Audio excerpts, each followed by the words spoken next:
ஸ்ரீமதே ராமானுஜாய நமக. ஸ்ரீமதே நிகமாந்த மகாதேசிகாய நமக. ஸ்ரீ பெருந்தேவித்தாயா சமேத திரு தேவராஜர் சுவாமி திருவடிகளுக்கு நமஸ்காரம். ஸ்ரீ பாகவத உத்தமர்களுக்கு நமஸ்காரம்.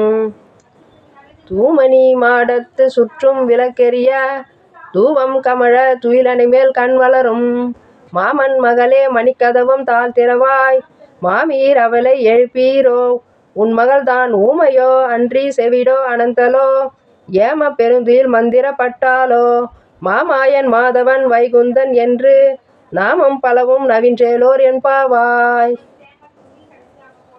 இன்று தனுர் மாதத்தின் 9ஆம் நாள் பாசுரமாகிய தூமணி மாடத்தின் சுற்றும் விலகறிய பாசுரத்தின் பொருளை நாம் சற்று விவரிப்போம். தூய்மையான மணி மாடங்களால் ஆன மாடத்தை சுற்றி மணிகளால் அலங்கரித்து சுற்றிலும் விளக்கேற்றி மனம் கவழ்கின்ற கட்டிலின் மேல் தூங்குபவளே மாமன் மகளே எழுந்திராய், நீதான் உன்னுடைய மணிக்கதவை வந்து திறக்க வேண்டும் என்று ஆண்டாள் கூறுகிறாள். மாமீர் அவளை பெற்றவர்களே மாமீர்களே, உன் மகள்தான் என்ன ஊமையோ, அவளுக்கு காது கேட்காதோ, அல்லது சோம்பேறியானவளோ? உன் மகளை துயிலிலிருந்து எழுப்புவீர்கள் ஏமப்பெரு அல்லது மந்திர மாயங்களில் கற்றுண்டிருக்கின்றாளோ என்று சீக்கிரமாக உன் மகளை எழுப்பி அனுப்பி வையுங்கள் என்று மாமீர்களை அழைக்கிறீர்களால் மாமன் மகளே என்று கோகுலத்தில் ஓர் உறவு வேண்டும் என்று அழைக்கிறாள். மிகுந்த நல்ல மனமுடைய கட்டில் மேல் தூங்குபவளே வா, உன்னுடைய வீட்டின் கதவை நீதான் வந்து திறக்க வேண்டும், நாங்களாக திறக்க மாட்டோம்.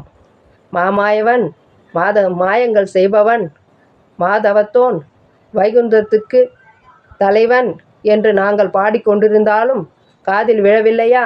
அல்லது கண்ணன் தந்த அனுபவத்தில் ஆழ்ந்து இருக்கிறாயா?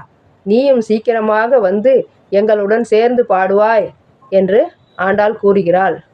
இதனுடைய உட்கருத்தாக பார்த்தோமானால், பூலோகில் மக்கள் மாட மாளிகைகள், மணியாரங்கள், முத்துக்கள், அப்புறம் பஞ்சுமெத்தைகள் இது போன்ற சுக அனுபவத்தில் ஈடுபட்டு ரொம்ப சோம்பேறியாக இருக்கின்றார்கள். இதல்ல முக்கியமானது.